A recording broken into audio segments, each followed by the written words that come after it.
Muy buen día, ¿cómo están? Bienvenidos a este espacio del Instituto El Olivo. Por la misericordia del Señor todavía nos podemos reunir virtualmente, así que podemos proclamar el nombre del Señor en los aires. Yo le doy la más cordial bienvenida. El tema que nos atañe el día de hoy es Apocalipsis, como hemos estudiado en los últimos meses, y pues continuamos en el versículo 7 y 8 del capítulo 1. Así que si usted me acompaña, por favor, vamos a darle lectura a los primeros 7 capítulos de este libro para ponernos en contexto. Y dice así: Apocalipsis o la revelación de Jesucristo. La revelación de Jesucristo que Dios le dio para manifestar a su siervo las cosas que deben suceder pronto.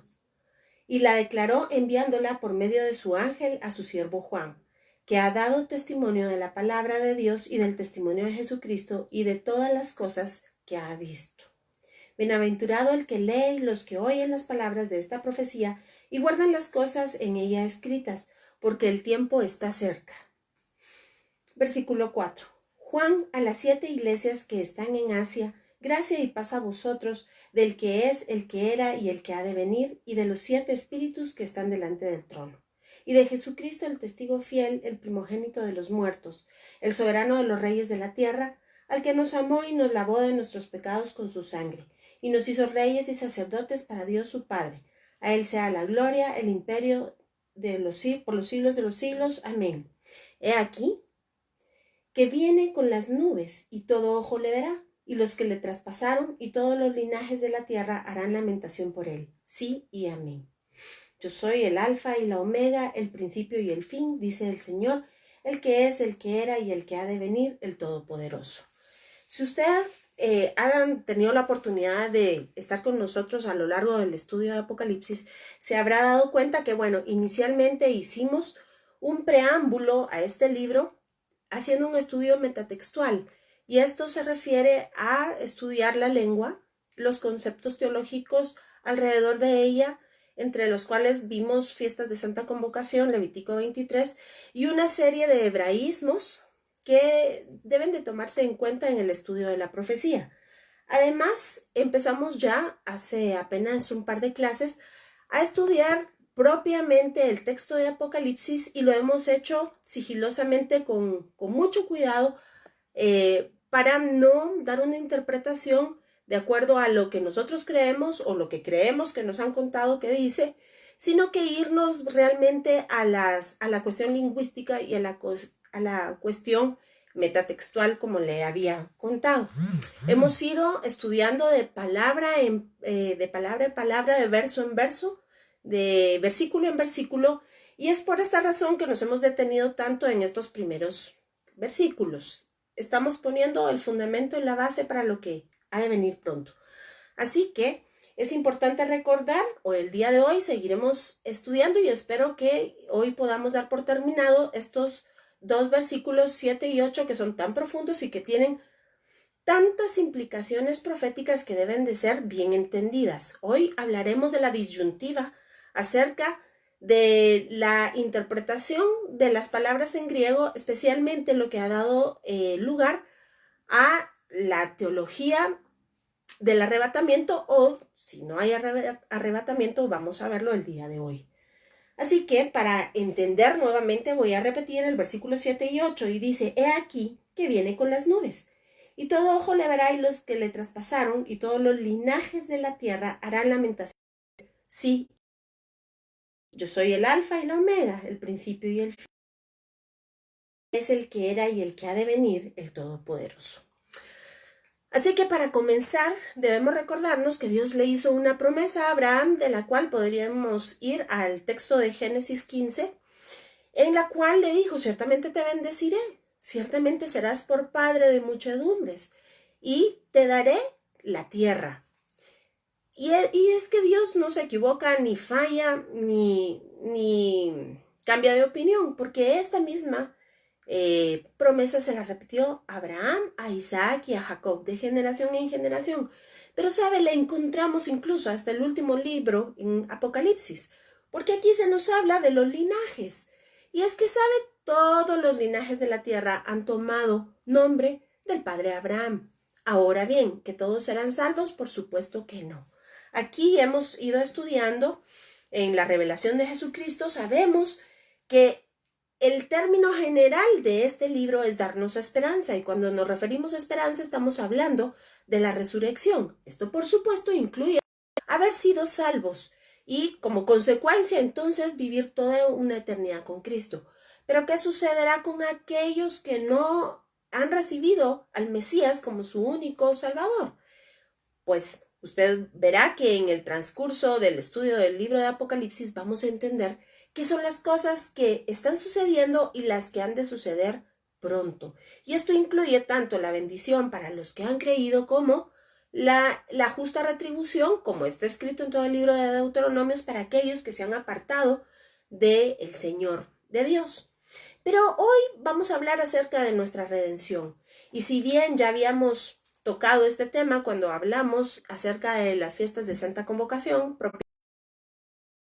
de Yom Teruah, de Yom Kippur y de Sukkot, los términos en los cuales está establecido que sucedan eventos para bendecir al pueblo de Israel, porque acuérdese usted, si vio el video anterior, estuvimos hablando acerca de las dos resurrecciones y, por supuesto, nosotros los que hemos creído, estamos esperando ese tiempo glorioso de la primera resurrección.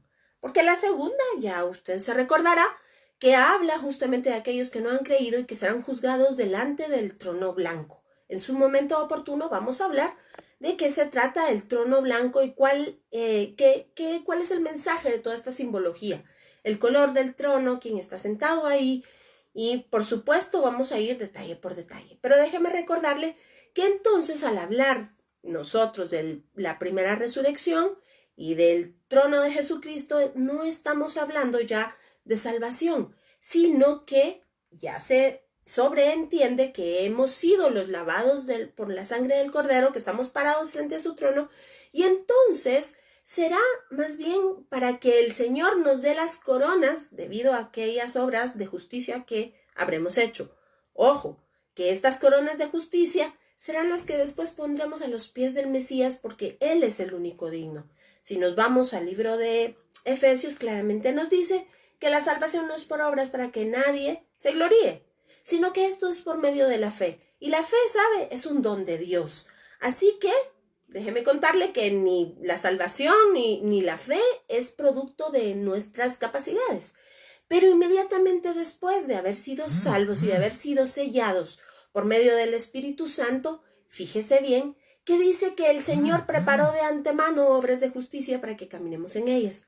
Así que le cuento que definitivamente tampoco las obras de justicia son producto de nuestras capacidades, sino de sus muchas misericordias. Y estas serán las obras de justicia que serán premiadas, por decirlo de alguna manera, con las coronas que el Señor nos dará.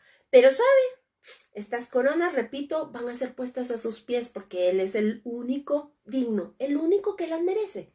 Así que, entendiendo esta situación, ya ve, Génesis y Apocalipsis dicen lo mismo. La historia es exactamente la misma.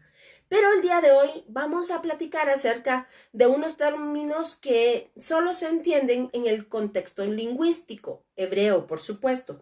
Y es precisamente cuando dice acá, he aquí viene con las nubes. La semana pasada platicamos que no es como lo vemos en las caricaturas, que viene uno como hijo del hombre parado en una nube, como no recuerdo qué muñequito de estos de las cintas de niños, que Yoku o algo así se llama, que viene justamente parado en una nube. No quiere decir esto. Esto es un hebraísmo que representa rapidez y hace pues un paralelismo justamente cuando Pablo nos dice que en un abrir y cerrar de ojos. Y de todo esto vamos a platicar el día de hoy. Así que vamos a establecer justamente aquí un paralelismo hablando acerca de Gálatas 4, del 4 al 5. Y yo se lo voy a ir leyendo, por favor, tenga usted su Biblia a la mano y abra la palabra Gálatas 4, versículos 4 al 5. Y dice así: pero cuando vino el cumplimiento del tiempo, Esto se recuerda a usted que lo estudiamos en fiestas de Santa Convocación, las Moadim del Señor, el tiempo establecido. Dios tiene un tiempo, un orden para cada cosa. Así que dice, pero cuando vino el cumplimiento del tiempo, de la Moadim, Dios envió a su Hijo.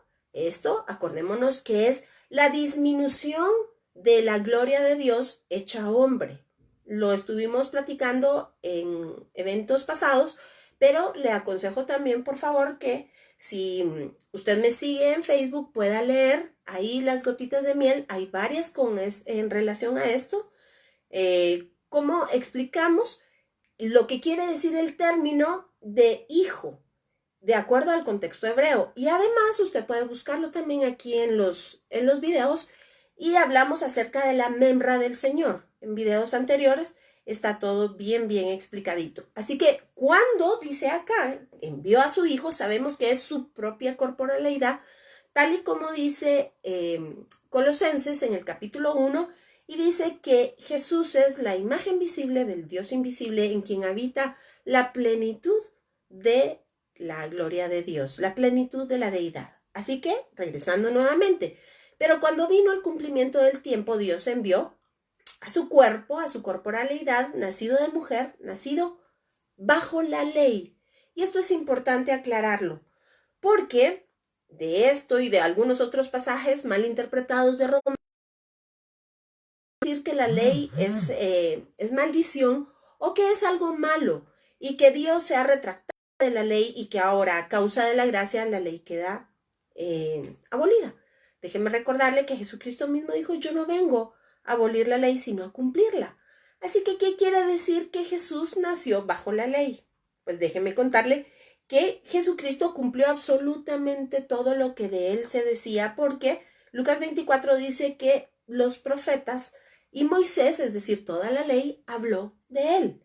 Así que Jesús, por supuesto, cumplió la ley porque la ley lo describe a él. Por esta razón tampoco puede estar abolida la ley. La ley es nada más y nada menos que un retrato de Jesucristo por escrito. Pero además de esto dice que nació bajo la ley. Y déjenme recordarle que en el capítulo 6 de la carta a los Hebreos dice claramente que, no habiendo uno mayor, Dios juró por sí mismo y le juró a Abraham, pero hace énfasis y dice, Dios juró por sí mismo. Y esto quiere decir que Dios puso su propia palabra en evidencia y como la certeza la puso ay Dios mío, se me fue la palabra, como prenda, digámoslo de alguna manera, para cumplir, para que nosotros tuviésemos la seguridad de que Él iba a cumplir. Así que Dios estaba bajo la ley, quiere decir que estaba subordinado a su misma palabra. Él iba a dar cumplimiento a lo que había ofrecido con Abraham. Y esto es ciertamente te bendeciré. Y déjeme hacer un énfasis en el capítulo 26, versículo 1 de Deuteronomio, porque empieza Moisés al hacer este recuento en este capítulo y dice, y ciertamente te amaré.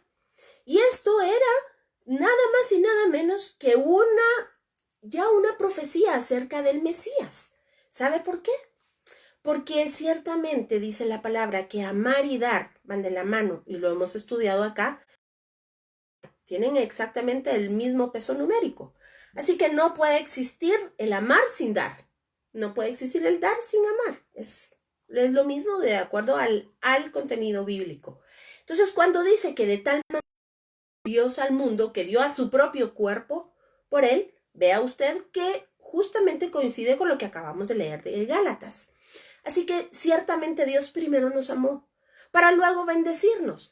Pero fíjese usted que entonces aquí es donde entendemos que la ley no es una cosa que nos subyuga, sino más bien la ley es una promesa de salvación, porque entendemos que capítulo 10 dice que el Señor, por esta misericordia, puso en nosotros la capacidad por medio del Espíritu Santo que nosotros entendamos la palabra y podamos cumplirla. Véngase conmigo y se lo leo. Y dice así, versículo 16, este es el pacto que haré con ellos Después de aquellos días, dice el Señor, pondré mis leyes en su corazón y en sus mentes las escribiré. Hebreos 10, versículo 16. Así que vemos que la ley es una promesa de la restauración nuestra. Porque sabe, a la final, y si usted vio el capítulo anterior, dice claramente que nada inmundo entrará en la Jerusalén celestial. Así que con esto en mente, regresemos nuevamente a Gálatas 4, versículo 4. Y se lo vuelvo a leer. Pero cuando vino el cumplimiento del tiempo, Dios envió a su Hijo, nacido de mujer y nacido bajo la ley. Esto es, subordinado o como siervo, para que redimiese a los que estaban bajo la ley, es decir, los que estábamos subordinados, pero que estábamos señalados por la ley. No que la ley fuera mala. Lo que es malo es el pecado, y esto lo explica ampliamente Pablo en Romanos. Lo que la ley señala es la maldad del pecado y la consecuencia del pecado, que es la muerte. Así que nosotros, por la naturaleza propia de pecado, estábamos subordinados bajo esta ley, no que la ley fuera mala, sino que señalaba nada más nuestra condición de pecado y de muerte. Así que en esta condición, y le hago una llamada a los versos de Éxodo 3, cuando dice Dios que Él escuchó la voz del clamor de su pueblo y descendió para liberarlo, porque era justamente esta misma situación. Si usted ve el paralelismo, ellos estaban subyugados a Egipto, ellos estaban subyugados al poder de Satanás sobre ellos porque había pecado en ellos. No que la ley fuera mala, la ley de Dios, sino que a causa de la ley del pecado que mora en nuestro cuerpo, dice Pablo en Romanos, nosotros le habíamos dado las llaves del señorío de nuestra vida a Satanás. Y eso era lo que estaba señalando la ley. Por supuesto que Dios quiere que todos vengamos a arrepentimiento. Y entonces, Él mismo, para hacer cumplir su palabra, se entregó a modo de, pues eso, el Cordero de Dios que quita el pecado del mundo. Y de esto se trata toda esta historia, nuestra historia de salvación. Así que cuando nosotros hablamos de la ley, hablamos de la promesa que Dios nos ha dado, de volvernos a Él, de volvernos a injertar a Él, de que eso, cuando somos injertados, entonces corre por nosotros esa misma sangre de Él, esa misma savia del olivo, y los frutos son frutos de justicia. No porque usted y yo seamos justos, sino que porque Él hace posible que nosotros demos esos frutos de justicia.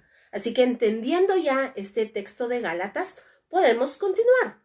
Se lo vuelvo a repetir y perdone que sea tan repetitiva al respecto, pero es importante entenderlo. Y dice así: pero cuando vino el cumplimiento del tiempo, Dios nos envió a su Hijo nacido de mujer y nacido bajo la ley.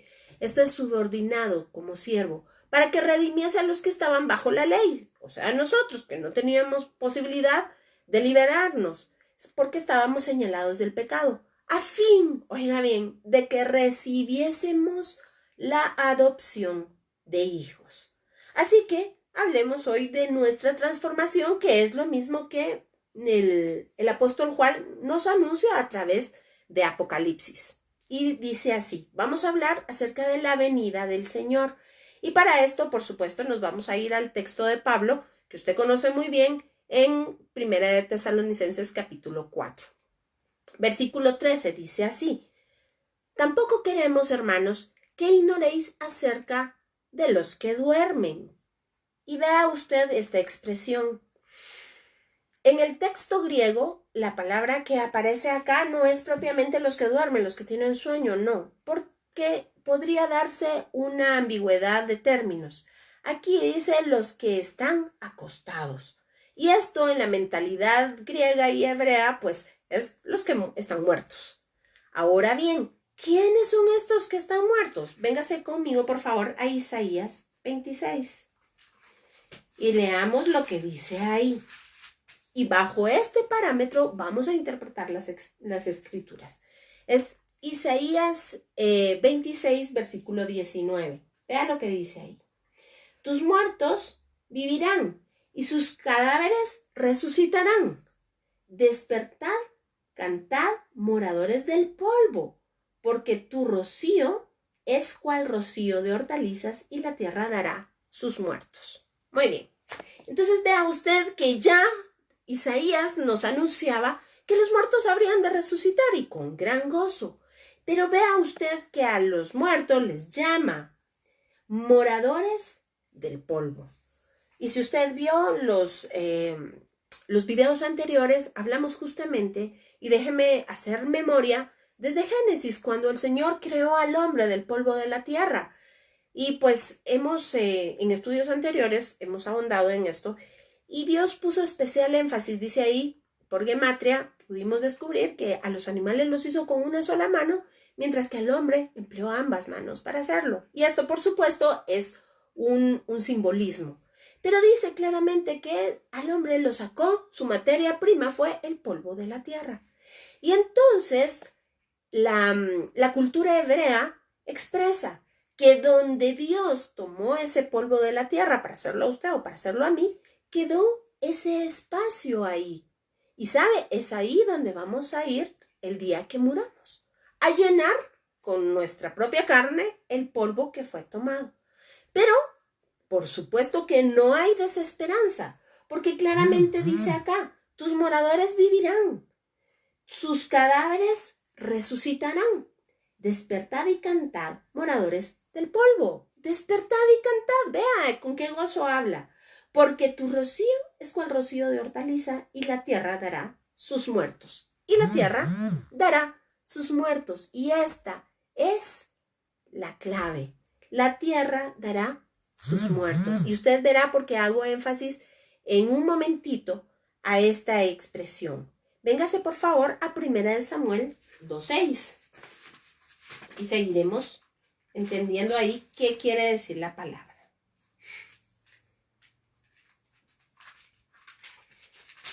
1 Samuel 2:6 dice así: Jehová mata y él da vida. Él hace descender al Seol y hace subir. ¿Qué quiere decir esto? Primero aclaremos qué quiere decir el Seol. En términos hebreos, el Seol no es el infierno, no es el equivalente al Hades griego. El Seol es simple y llanamente lo que yo le decía, es ese espacio que nuestro cuerpo físico va a llenar en algún momento determinado, o puede ser, como dice Pablo, que algunos no muramos, sino que veamos al Señor antes de morir. Así que el Seol es el sepulcro, ese espacito que tiene nuestro tamaño específico. Ese es el Seol. Así que vemos que el Señor hace descender al Seol. Y la Biblia dice que Él tiene contados nuestros cabellos, que Él sabe acerca de nuestro aliento, de nuestros suspiros. Él nos conoce. Así que Él tiene absolutamente el control de nuestras vidas. Pero vea bien lo que dice, que despertaremos con gozo, cantando, alabando al Señor, porque la tierra dará sus muertos. Ahora bien, caminemos a Ezequiel, por favor, Ezequiel 37. Y dice así, en el versículo 12, y dice, por tanto profetiza y diles, así ha dicho Jehová el Señor, he aquí, yo abro vuestros sepulcros, pueblo mío, y os haré subir de vuestras sepulturas. Por supuesto, como usted y yo sabemos, esto tiene una doble implicación profética. Claro que sí. ¿Sabe? Esto implica también no solo la corporalidad física de cada persona, sino que además está hablándole a Israel cuando regrese, y si usted lee detenidamente Ezequiel, se dará cuenta que también Dios llama sepulcros a las naciones de la tierra. Así que, como le digo, esto tiene una doble vía de interpretación profética. Pero, de acuerdo a lo que estamos haciendo el día de hoy, le estamos dando el sentido correcto a la palabra sepulcro, es decir, al Seol. Así que continuemos en 1 Tesalonicenses 4:13. Tampoco queremos, hermanos, que ignores acerca de los que están acostados, es decir, de los moradores del polvo, que no os entristezcáis como los otros que no tienen esperanza.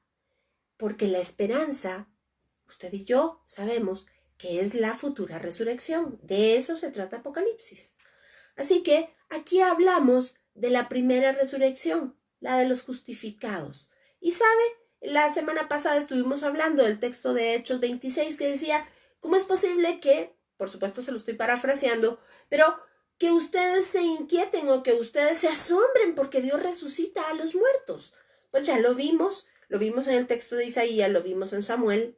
Efectivamente, el Señor prometió que nos resucitará los que hayan dormido. Versículo 14.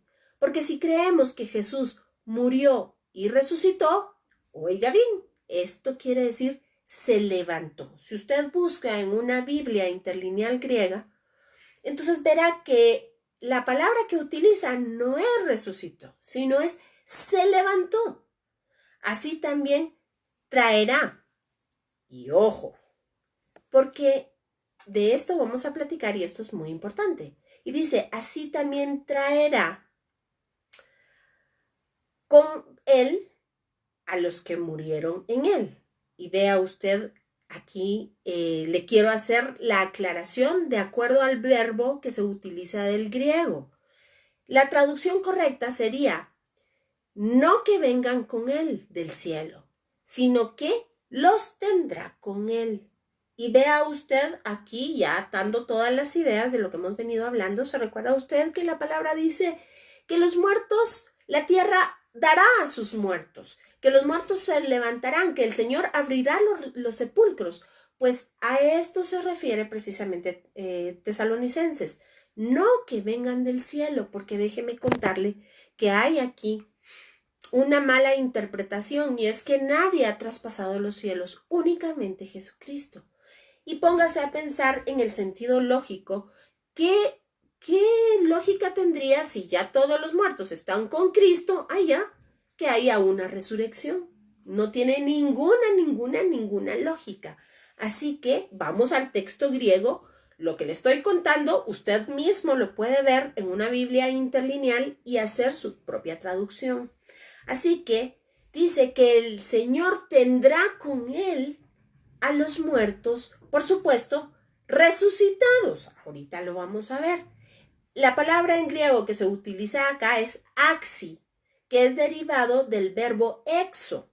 Y esto quiere decir estar con él o estar para él.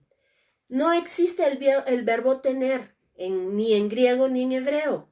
Así que nos auxiliamos en el español cuando hablamos y mencionamos la palabra tener, pero esto es muy importante de tenerlo en mente. No existe el verbo tener ni en griego ni en hebreo. Así que vea usted que dice que los que están acostados o los que murieron con él o los que durmieron no vienen del cielo, sino que sus sepulcros son abiertos y el Señor abre estos sepulcros, la tierra devuelve a sus muertos. Así que dice claramente que es para que estén con el Señor o para que estén para el Señor. Así que si usted tiene alguna duda, yo con mucho gusto me puede escribir por texto o inbox y con todo gusto podemos hacer la aclaración. Versículo 15, siempre de Tesalonicenses, capítulo 4. Y dice, por lo cual, es decir, por lo que acabamos de hablar, os decimos esto en palabra del Señor, que nosotros los que vivimos, que habremos quedado hasta la venida del Señor, no precederemos, ojo, a los que durmieron o a los que están acostados. Y para darle una interpretación correcta, véngase conmigo, por favor, a Primera de Corintios, capítulo 15, del versículo 50 en adelante. Y dice así. Pero esto digo, hermanos, que la carne y la sangre no pueden heredar el reino de Dios, ni la corrupción hereda la incorrupción. He aquí, os digo, un misterio. Oiga bien, no todos dormiremos, pero todos seremos transformados. Por supuesto, Pablo no lo explica en un abrir y cerrar de ojos. Todos debemos de ser transformados porque esta corrupción no puede ver la gloria de Dios y quedar viva. Y de eso vamos a platicar más profundamente.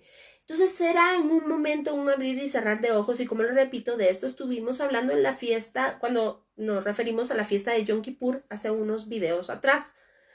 Y entonces dice, en un momento, en un abrir y cerrar de ojos, a la final trompeta, porque se tocará la trompeta y los muertos serán resucitados incorruptibles. Vea usted que no hay ninguna contradicción.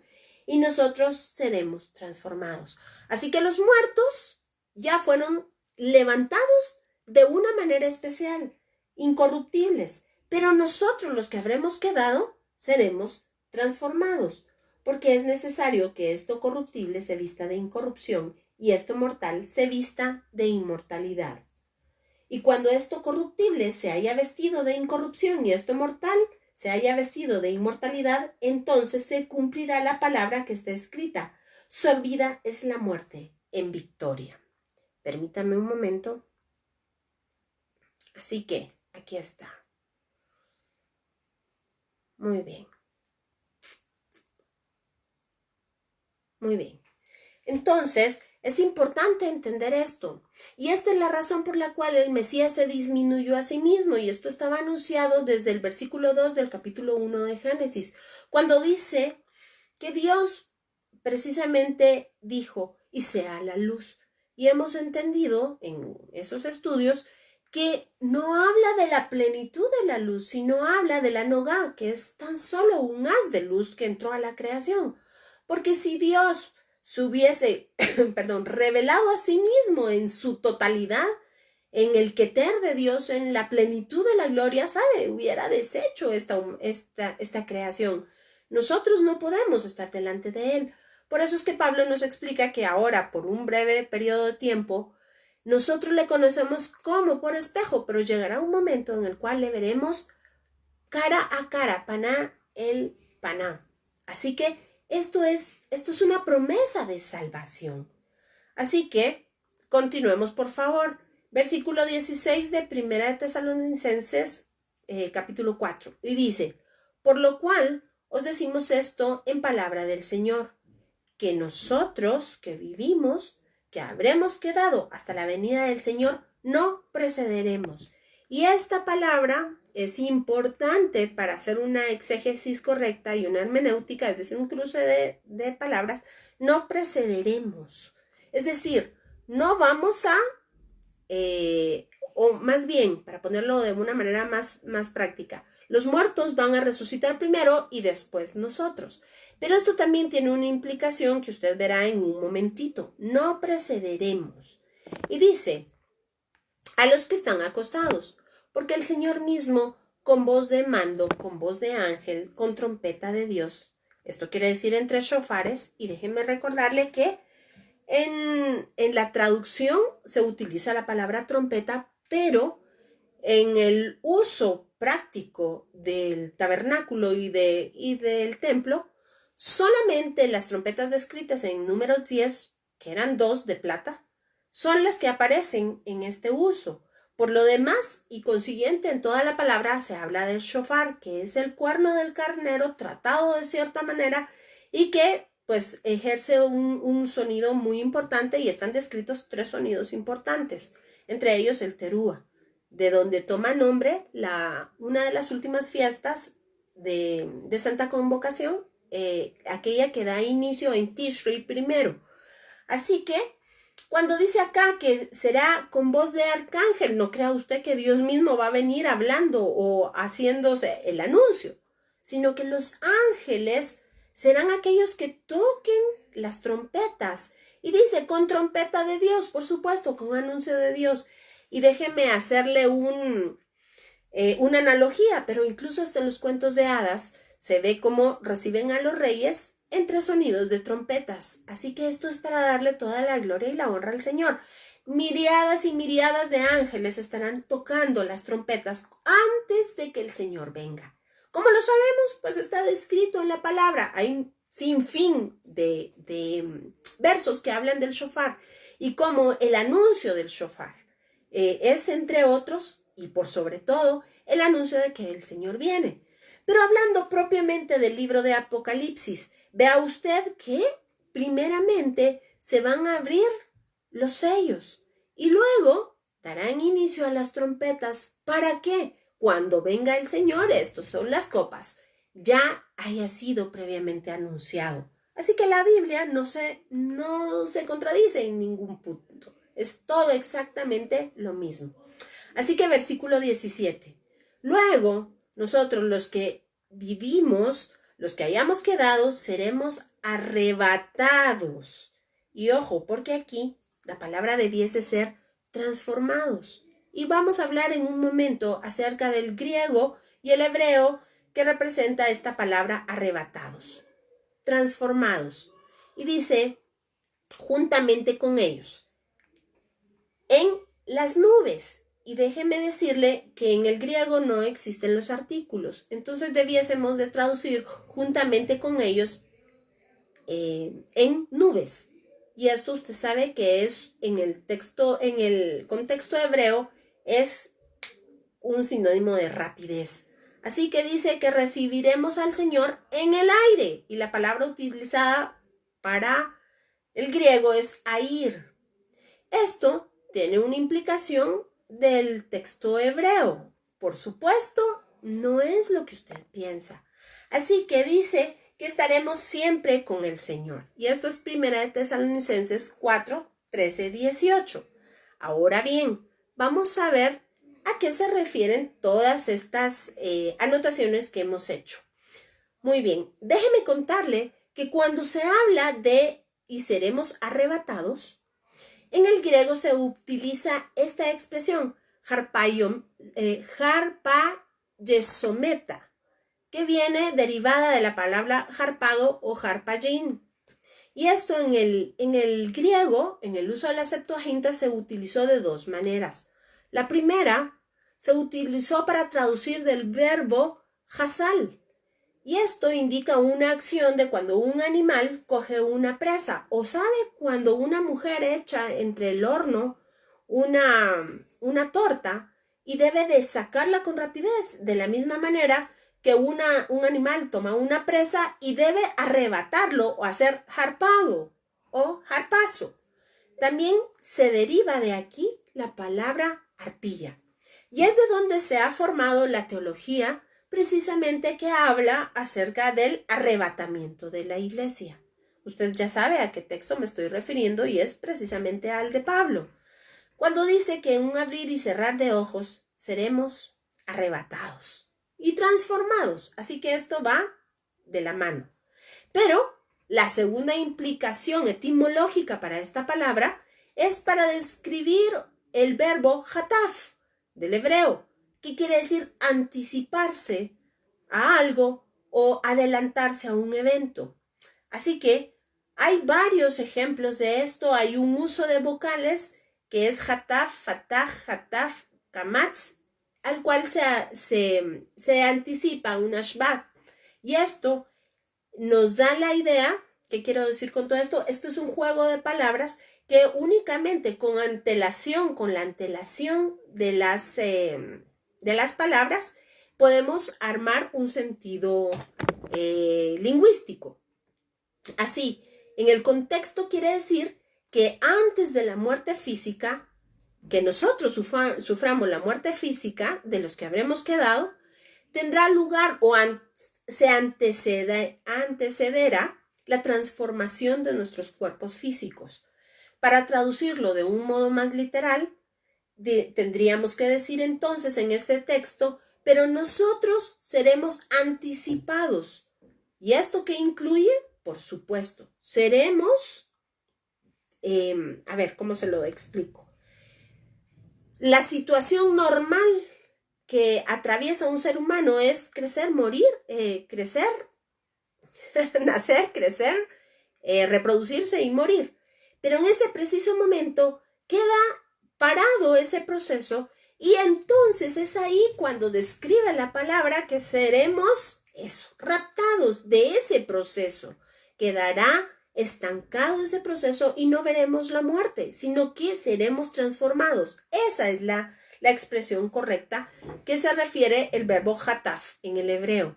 Así que aquí están las dos corrientes. Una que dice que sí hay efectivamente un arrebatamiento y que le veremos en los cielos, y de esto vamos a hablar en un momentito, pero hay otra corriente que dice que no, que esta misma palabra ha sido malinterpretada y que, pues, como lo acabamos de decir, seremos anticipados a la muerte o será parado esta situación de la muerte y seremos transformados. Por eso le decía que debe de ir estos dos términos tomados de la mano, así, que dice que nosotros seremos anticipados a la muerte y junto con ellos, con los que ya resucitaron y que fueron resucitados de manera incorruptible, seremos transformados muy, muy rápidamente. Así que es importante e imperante entender que se está hablando de la primera resurrección y de eso precisamente es de lo que está hablando Juan en Apocalipsis. Así que ahora vamos a dar explicación a la palabra aire, de Primera de Tesalonicenses 4:17. El aire o Y en cuanto a esto, hay mucho que explicar. Primeramente debemos de entender el pensamiento griego al respecto. Y déjeme contarle que la palabra aire en el mundo griego identifica al espacio que estaba comprendido entre la Tierra y la Luna. Ese era el punto límite, la Luna. Así que ellos entendían que este espacio era el que se constituía para habitación de los espíritus malignos. Por esta razón es que cuando hablamos de es una aportación que apoya que seguramente el arrebatamiento no sería en estos términos. Yo se lo dejo a su criterio para que usted lo estudie y lo vea.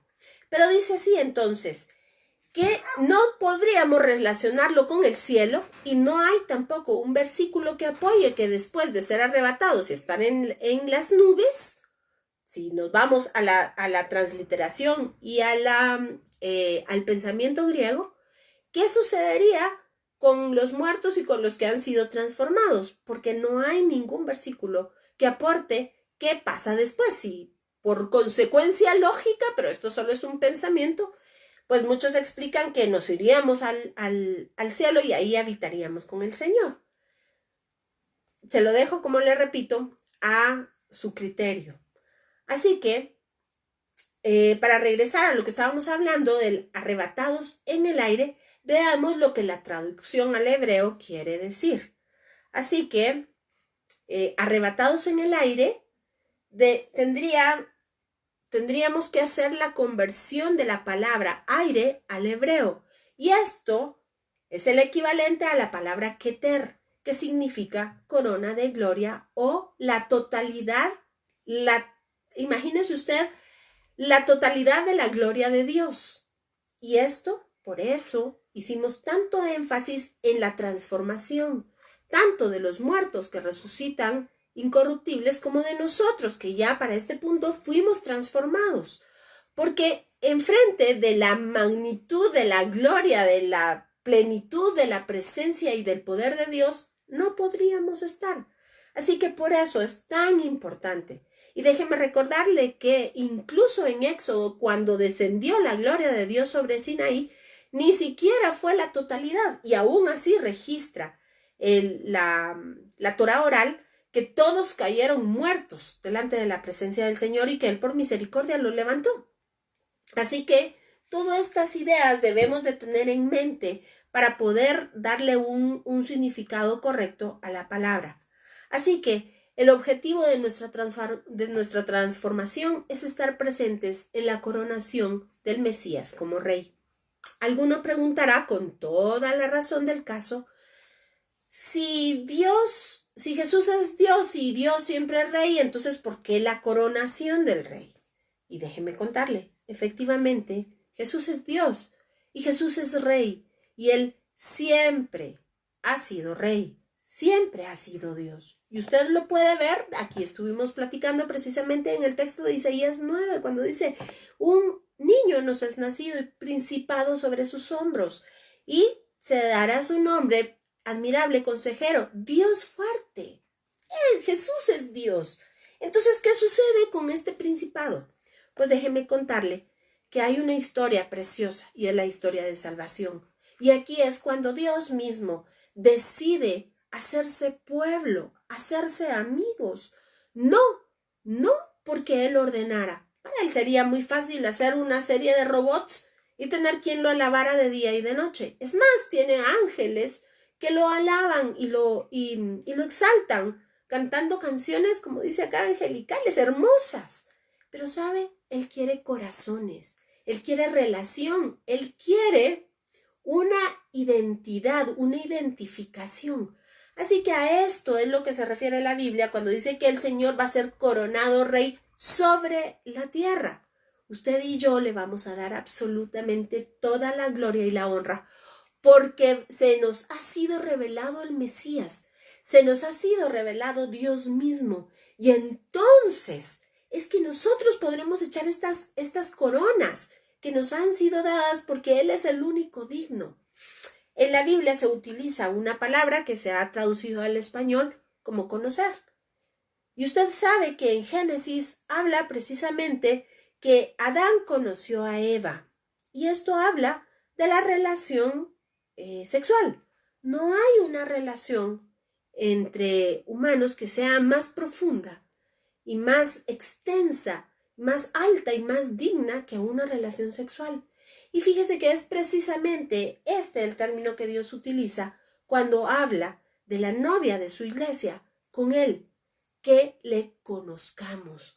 Por supuesto, no en un sentido, no está hablando literalmente del sentido sexual, sino que está hablando de la profundidad y de la relación estrecha, de la relación cara a cara, de la relación de emociones, de libertad, de cuerpos, de mente, de absolutamente todo que hay entre un hombre y una mujer al tener una relación sexual. Esto es algo muy, muy profundo.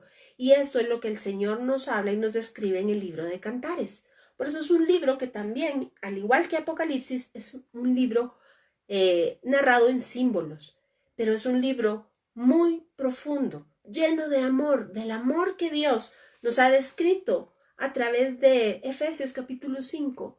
Por eso es que Él mismo dio la vida y la vida por su iglesia, ¿sabe? Para presentársela a sí mismo. Y está hablando acá justamente. Véngase conmigo, por favor, y vamos a leer ese texto que hoy creo que nos hace mucho más sentido. Y dice así en Efesios 5, versículo 24. Así que, como la iglesia está sujeta a Cristo, así también las casadas lo estén a sus maridos en todo. 25. Maridos, amad a vuestras mujeres, así como Cristo amó a la iglesia y se entregó a sí mismo por ella. ¿Se recuerda que de esto empezamos hablando el día de hoy, Gálatas 4? Y dice, versículo 26, para santificarla, habiéndola purificado en el lavamiento del agua por la palabra. Versículo 27, a fin de presentársela a sí mismo una iglesia gloriosa que no tuviese mancha ni arruga ni cosa semejante, sino que fuese santa y sin mancha. Vea usted, Jesucristo hizo todo esto, todo este sacrificio para hacerse de novia y luego tomarla en matrimonio. Es lo que dice Ezequiel 16. La encontró tirada en la calle, abandonada en sus sangres. Pero él pasó a su lado y vio que estaba en tiempo de amores. El tiempo de amores señala precisamente esas moadim, esos tiempos determinados. Y dice que entonces le extendió su mano, le dio su manto, la limpió, la lavó y entró en pacto con ella y la hizo suya. ¿Ve? La historia es siempre la misma. Es una historia gloriosa de salvación, de nuestra redención en la sangre del Mesías. Pero regresemos entonces a este texto importante. Y me repito entonces, cuando habla de la palabra air en el griego, se refiere en el contexto hebreo a la palabra keter, que significa corona de gloria. El objetivo entonces de nuestra transformación es estar presentes y ver esa gloria total del unigénito Hijo de Dios. Y es por esto, y quiero que usted siga por favor las ideas y se venga al texto de la palabra en Apocalipsis capítulo 1 y vamos a seguir el rastro. Porque fíjese que está hablando acá de nuestra transformación, está hablando acá de la coronación del rey. Pero vea que inmediatamente después, sígame por favor con la mirada, usted verá que dice una visión del Hijo del Hombre. Y posteriormente nos vamos a dar cuenta que es Jesús el que explica a través de su revelación, y Juan hace un llamado a los textos de Daniel y de Zacarías, explicando quién es el Hijo del Hombre, quién es el anciano de días. Y va a ver usted que vamos a establecer, porque está aquí escrito, un paralelismo entre el Hijo de Dios o el Hijo del Hombre, como Jesús mismo se llamó, y el anciano de días.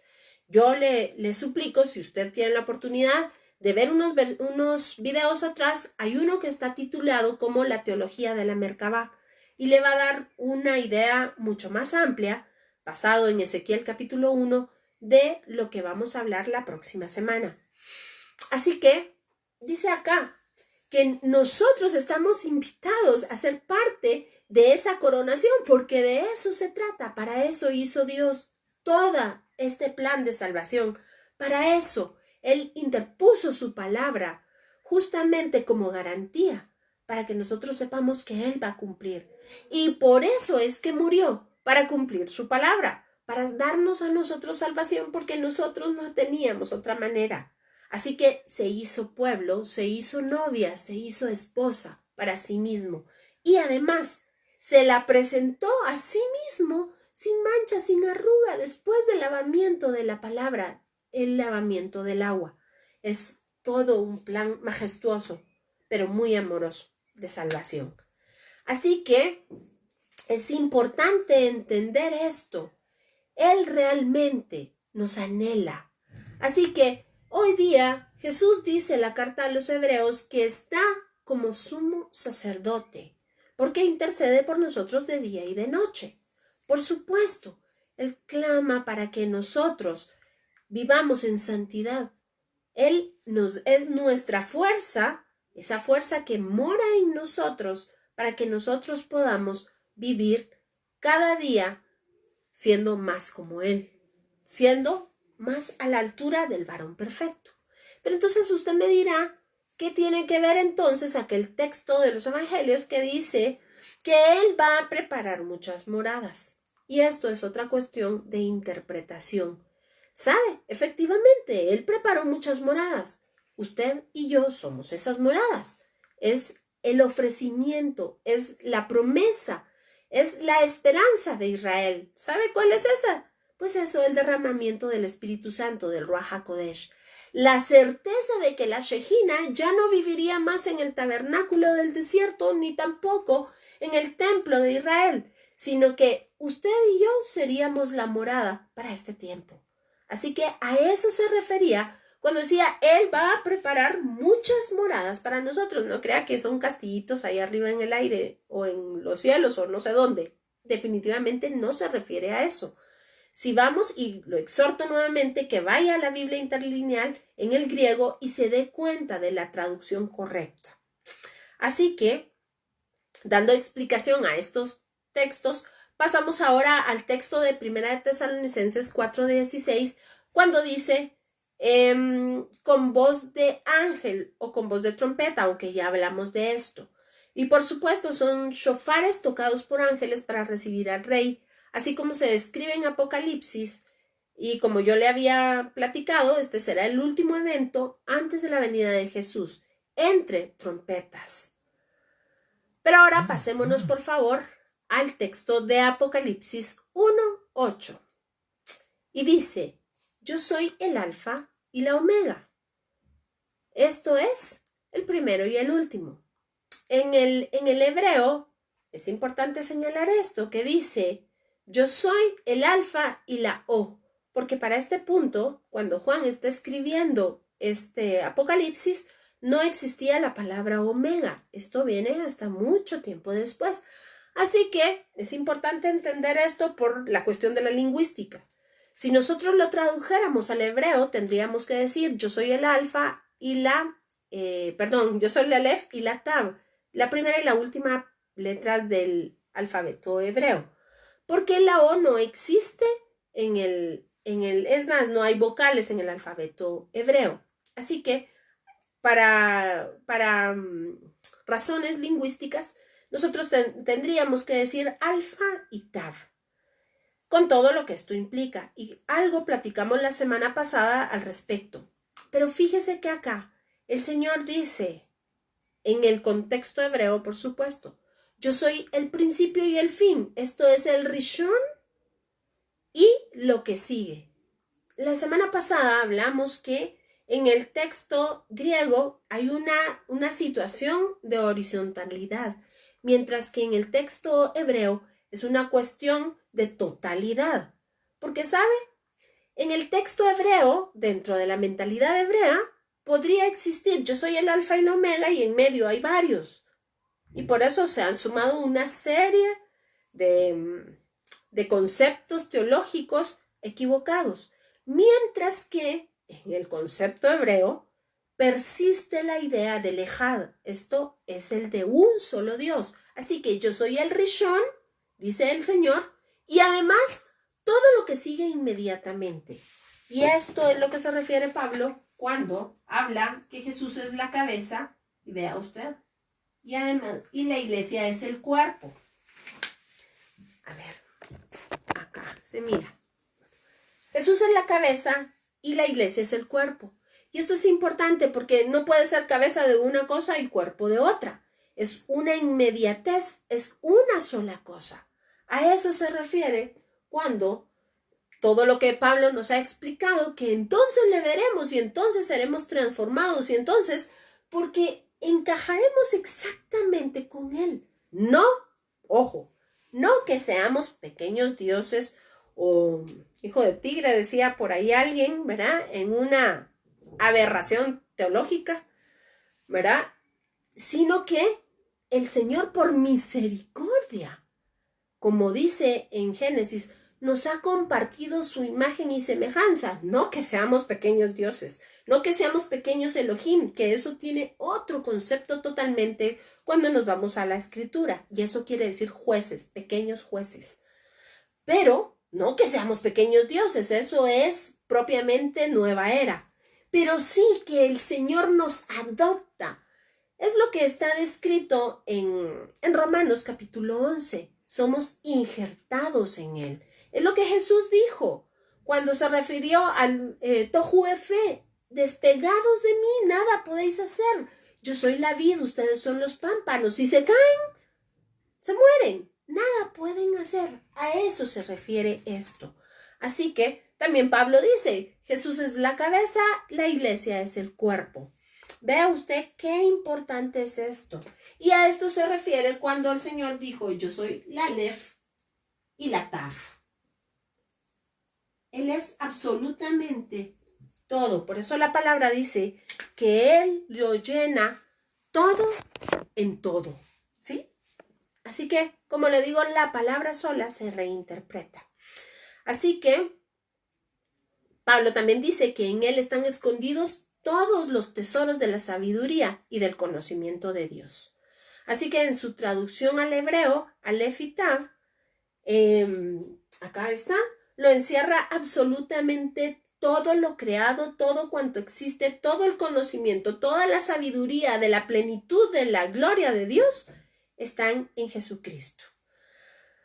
Un dato curioso en cuanto al grafismo de las letras, y esto es importante entenderlo, es que actualmente lo que conocemos como paleohebreo, nosotros lo hemos utilizado en muchas veces para dar valiosas explicaciones, es la escritura fenicia.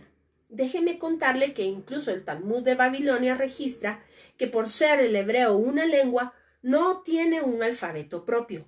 Así que era precisamente la escritura fenicia la cual el habla hebrea tomó para poder escribir. Pero, déjeme ver, esta escritura fenicia también recibe el nombre de escritura libanesa o escritura Ketab, designado por el Talmud de Babilonia como la escritura de las flechas, Ketab Da'at. Y es hasta la época de la Mishnah cuando se recoge toda la costumbre y el rito judío y se escribe que esto aproximadamente en el año 250 después de Cristo, que por una decisión rabínica y para diferenciarse del uso de la escritura que le daban hasta el día de hoy, déjenme contarle, los samaritanos deciden que van a adoptar el arameo cuadrado, es decir, lo que usted y yo actualmente conocemos como escritura hebrea, pero en el hecho real es que es arameo y arameo cuadrado. Esta es la forma en la que se designa.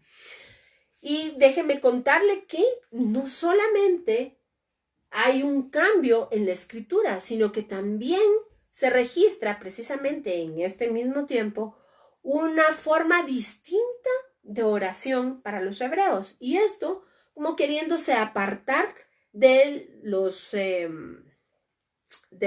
musulmanes y el hecho de que ellos oren también de rodillas. Antes está registrado, si usted lo ve en el libro de Daniel, en todos los libros de David y de todos los profetas, es que la costumbre era hincarse. También está registrado en el libro de Esdras, me parece que es capítulo 5, en donde todo el pueblo se hincaba para orar. Pero es, como le repito, en el 250 que por esta decisión rabínica, entonces se quita la oración postrados, hincados, y empieza justamente con lo que usted ya conoce, cómo se mecen los judíos, y esto lo podemos ver en el Muro de los Lamentos con mucha frecuencia, que también tiene una base teológica en el capítulo 1 de Ezequiel, y si usted ve el video de la teología de la Merkabá, ahí está la explicación. Así que es importante tener todas estas explicaciones en mente porque todo esto es lo que va haciendo las conceptualizaciones. Así que déjeme contarle que en la época de Jesús era común entonces encontrar los escritos en escritura fenicia y en muy pocos casos la escritura aramea cuadrada. Así que vamos a ver. A ver, déjeme ver. Bueno. Entonces, continuando con lo que estábamos hablando hace un momentito, acerca de el versículo 7 y 8, que son un preámbulo para lo que está por venir, lo que nos va a explicar Juan en un momento. Vea usted que Juan nos hace una paráfrasis de dos textos, uno de Daniel y uno de Zacarías, hablando precisamente del anciano de días y del Hijo del Hombre.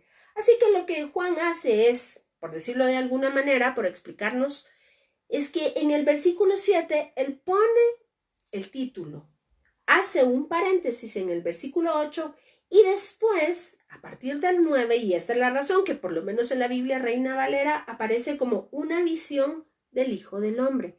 Y usted verá que próximamente va a seguir ahí una explicación acerca de quién es el Hijo del Hombre y justamente cómo Juan revela que el Hijo del Hombre es precisamente el mismo anciano de días descrito en Daniel y en Zacarías. Así que vamos a ver, nos vamos a pasar, permítame, vamos a ver, sí. Nos vamos a ir a Marcos capítulo 9. Y esto lo vamos a dejar a manera de introducción.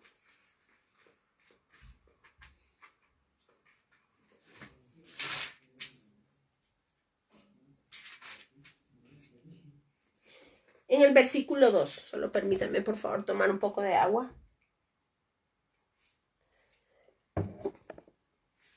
A ver, y dice así. Y esto habla acerca de la transfiguración.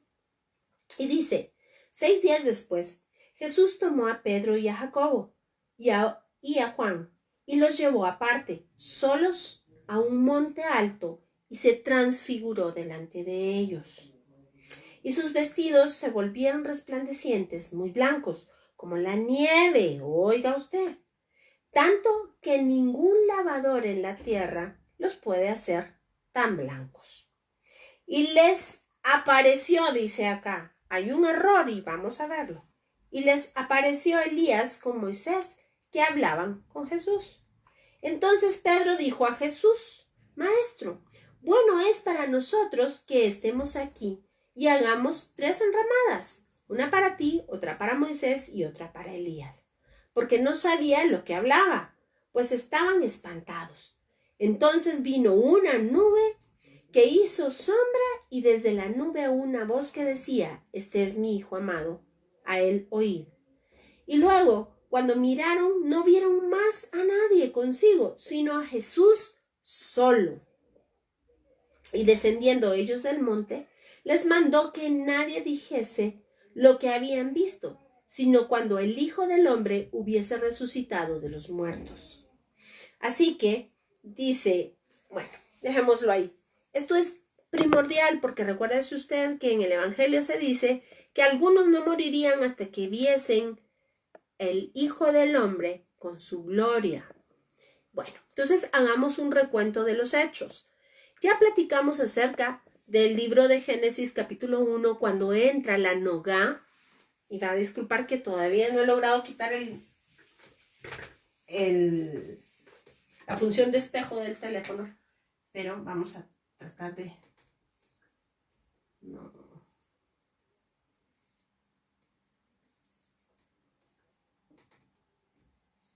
Bueno, Nogá, la Nogá. Va a disculpar, pero todavía no escribo muy bien al revés.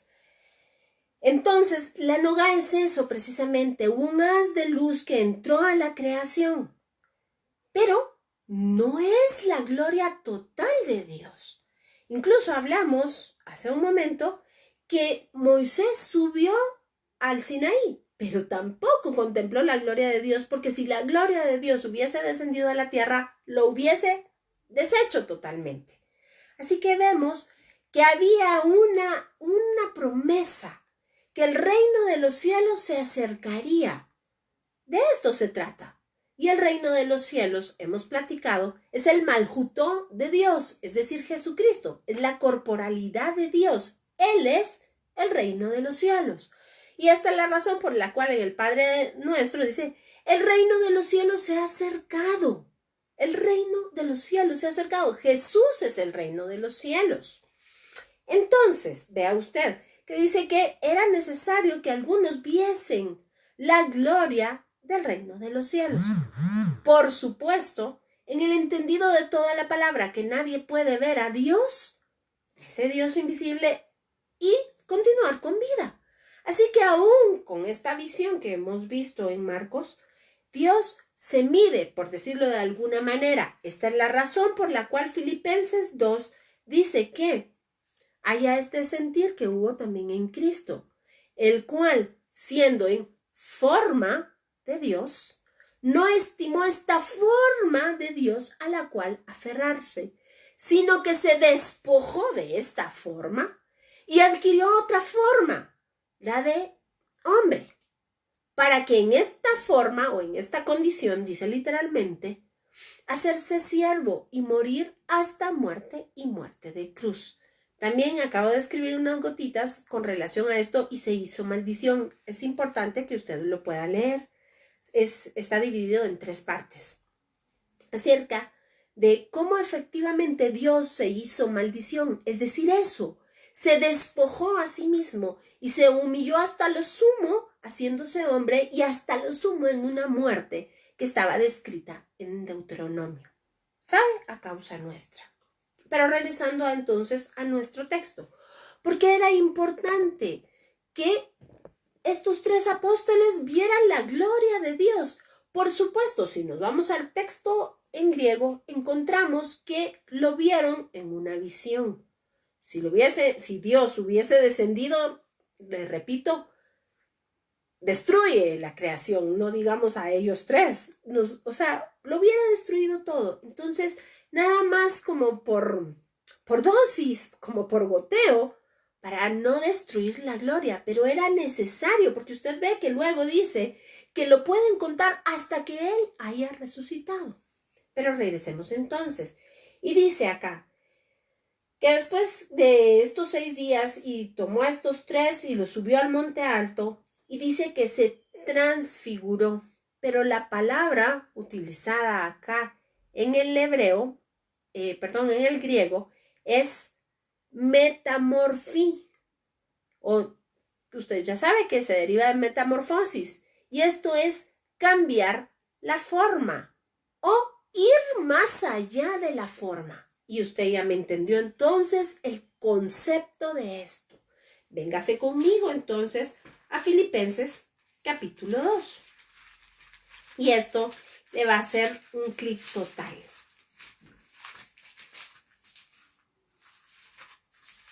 Filipenses capítulo 2. Comencemos desde el 6. Y dice, el cual, hablando de Jesucristo, siendo en forma de Dios, no estimó el ser igual a Dios. Es decir, Él es Dios, como cosa a que aferrarse, sino que se despojó de esta forma, es decir, se despojó a sí mismo, tomando forma de siervo, hecho semejante a los hombres, no que lo hayan hecho, sino que Él mismo se hizo un cuerpo semejante a los hombres. Y dice Hebreos que es semejante en todo, menos en el pecado. Así que veamos. Y dice, y estando en esta condición, vea, de hombre, se humilló aún más, haciéndose obediente hasta la muerte y la muerte de cruz. Ahora bien, ¿obediente a qué o a quién? Pues ni más ni menos que a la palabra que él había dejado comprometida cuando le juró a Abraham, ciertamente te amaré, ciertamente te bendeciré, ciertamente te daré linaje, ciertamente te daré tierra. Y dice Gálatas, y habla de linaje, habla de esta semilla, no como de muchas, sino que como de una, Jesucristo. Véngase conmigo, por favor, a Gálatas, capítulo 3. Y dígame si las escrituras no toman una visión diferente así. Así que veamos Gálatas 3, versículo 16, y dice de la siguiente manera. Ahora bien, a Abraham fueron hechas las promesas y a su simiente. No dice a las simientes como si hablase de muchos, sino como de uno, y a tu simiente, la cual es Cristo. Así que vemos cómo toda la escritura apunta exactamente a lo mismo. Y entonces, fíjese usted que cuando, revisemos a Marcos, vamos a ver que la perdí, aquí está. Entonces dice que los apóstoles vieron esta transformación, este cambio de forma o este cambio que fue más allá de la forma. Por supuesto, era una visión que le presentaba a Jesús como Dios, que es exactamente lo mismo que vio Ezequiel allá en el capítulo 1 y que es lo que vamos a ver en un momentito en Apocalipsis. Jesús es Dios. Así que dice después que sus vestidos se volvieron resplandecientes, muy blancos, y es exactamente la misma descripción del anciano de días hecha en Zacarías, la misma descripción hecha en Daniel y la misma descripción hecha en Apocalipsis. Jesús es Dios, es el mismo Dios. Y luego dice en el versículo 4, y este es el punto de traducción en el cual hay una que pareciera ser una breve diferencia o una leve diferencia, pero que es importante. Y dice, y les apareció Elías con Moisés. Entonces, ahora pensemos cómo ellos pueden pensar que es Elías y Moisés si para este punto, bueno, Elías tendría que haber muerto unos 800 años y Moisés unos 1300. No habían fotografías, ni Instagram, ni absolutamente nada que les dijera que estos eran Elías y Moisés. Y la razón la podemos encontrar otra vez en la Biblia interlineal del griego, y vemos que dice, y les pareció que hablaban con Jesús, Elías y Moisés. Ahora bien, ¿qué quiere decir esto? Y les pareció. No que vieran a Elías ni que vieran a Moisés, porque igual los hubieran visto y no hubieran sabido quiénes eran. Pero sí dice que oyeron las voces. ¿Y qué tiene que ver esto? Porque dice claro que platicaban con Jesús. ¿Se recuerda usted que en Sinaí dice que se oían muchas voces? Bueno, pues todos estos son el carácter de Dios. Y es que precisamente Elías representa la profecía en la palabra y Moisés representa la Torá, la ley. Así que cuando oye que estos hablaban con Jesús, es nada más y nada menos que un simbolismo para hablarnos de estos dos caracteres de Dios, la profecía y la Torá, la ley y la profecía. Y sabe, es importante entender que si usted nos ha seguido sabe de qué le estoy hablando cuando le menciono todos los escritos apocalípticos. Estos escritos apocalípticos de Qumran recibían por sobrenombre el testimonio. Así que vea usted, cuando Juan habla acerca del testimonio y también Pedro habla acerca del testimonio de Jesús, lo que se quiere es sentar un precedente y decir, no, todos estos textos apocalípticos escritos por hombre no son nada. Recordémonos que las tablas de la ley son el testimonio, son las tablas del testimonio. ¿Y qué dice entonces también la palabra? Que el testimonio de Jesús es el espíritu de la profecía. Así que, ¿qué cree usted que eran estas voces? Pues ni más ni menos eran el testimonio de Jesús. ¿Cómo? En esta forma metamorfizada, valga la redundancia, este cambio de forma, en esta luz, en estas vestiduras blancas radiantes, vieron en una visión a Jesús en su forma de Dios. Por supuesto, para que se cumpliese lo que él decía, que no morirían sin antes ver la gloria de Dios. Así que todo, absolutamente todo, habla de Jesús. Y creo que nos ha llegado el tiempo ya de despedirnos, pero déjeme contarle que vamos a seguir precisamente con este mismo tema y vamos a hacer precisamente este cruce tan interesante y tan importante de versículos para demostrar precisamente esto, que es la tesis que nos presenta Juan en el primer capítulo de Apocalipsis. Jesús es Dios, el Hijo del Hombre, es el anciano de días. Y, ¿sabe? Toda la Biblia lo apunta. Así que estaremos, si el Señor nos da vida, la próxima semana, tocando uno de los textos que a mí más me gustan, déjeme contarle, precisamente del libro de Éxodo.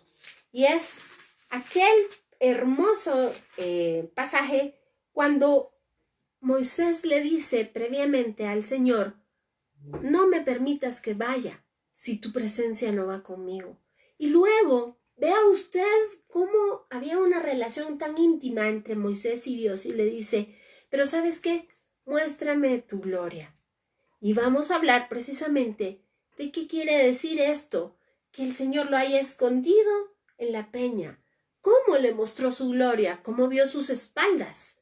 Porque, ¿sabes? Precisamente tiene una relación y una implicación con todo esto que estamos hablando del texto de Apocalipsis. Así que espero haber sido, yo sé que tocamos temas a veces bastante sensibles, espero haberme podido explicar con claridad y le repito, si hay cualquier duda, con todo gusto puede escribirme inbox, que yo estaré dando respuestas. Es un gusto verlos ahí conectados, Gildita, Silvita y Saúl. Muchas gracias por estar conectados. La bienvenida para ustedes, que sé que están desde hace ratito. Y pues ya estamos prontos a despedirnos. Muchas gracias también al pastor Bernal Usúa, que también finalmente compartió nuestra publicación. Y pues bienvenida para quienes se conecten más tardecito y después, todos son bienvenidos, así que el Señor permita que vaya creciendo este estudio virtualmente. Reciban un abrazo, vamos a orar para despedirnos, que el Señor quede con ustedes con la certeza de esa esperanza de la cual hemos hablado el día de hoy, que está descrita en todo el libro de Apocalipsis. Ciertamente Jesús es Dios y ciertamente se dio a causa de nuestros pecados. Y lo que esperamos es el gozo de verlo cara a cara. Es de la razón por la cual Apocalipsis termina con el clamor del Espíritu y de la novia, que dicen: ven, Señor Jesús. Así que, Padre, con esto te damos las gracias porque ciertamente creemos que tú has de venir pronto, que hemos de verte un día cara a cara y que nuestro gozo será cumplido. Te damos gracias por la certeza de nuestra salvación, por la certeza de la esperanza de la resurrección de entre los muertos, Señor. Y gracias, porque muchas, muchas son tus promesas y mucha será la gloria por la eternidad. Padre, hoy te clamamos por los que afuera lloran, por los que afuera temen, Señor, por los que no han recibido la revelación de tu Hijo Jesucristo. Hoy te pedimos por todos ellos, hoy te pedimos por quienes mueren a causa de esta pandemia, Señor, por quienes están sufriendo a causa de no tener trabajo, Padre, por tanta necesidad en el mundo. Pero te pedimos, Señor, que así como te conocemos, que eres un Dios que cumple sus propósitos, Padre, se cumple el propósito por el cual tú has permitido toda esta desolación sobre la faz de la tierra. Recibe tú toda la gloria, toda la honra, el poder y la alabanza, por siempre y siempre. Amén. Así que bendiciones, mis hermanos, muchas gracias por estar con nosotros. Nos vemos con el favor del Señor día martes en la programación que transmitimos directamente desde el Instituto Avea Canal. Y por supuesto, día miércoles estaremos con el favor del Señor siguiendo el estudio de Apocalipsis. Muchas bendiciones.